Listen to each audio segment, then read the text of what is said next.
আসসালামু আলাইকুম সবাইকে। আমার ছাদ বাগানের আম গাছগুলোর অবস্থা আজ বেশ চিন্তার বিষয়ে দাঁড়িয়েছে।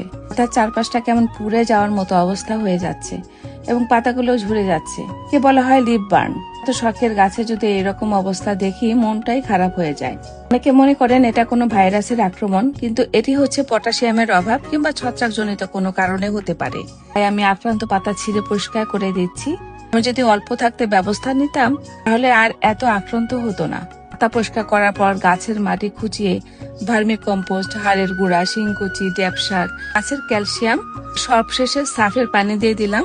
তারপর পুরা গাছে রিডোমিল গোল্ড গুলিয়ে স্প্রে করে দিলাম। ছাদের এই বড়ি গাছে এবার অনেক বড়ি এসেছিল, মাশাআল্লাহ অনেক বড়ি খেয়েছি। এখন ফলন শেষ, তাই আগামী মৌসুমের জন্য তৈরি করার সময় এসেছে। ফল ধরা শেষ হলে গাছের ডাল ছাঁটাই করা খুব জরুরি। আমি আজ গাছ দুইটার হার্ড প্রুনিং করে দিলাম।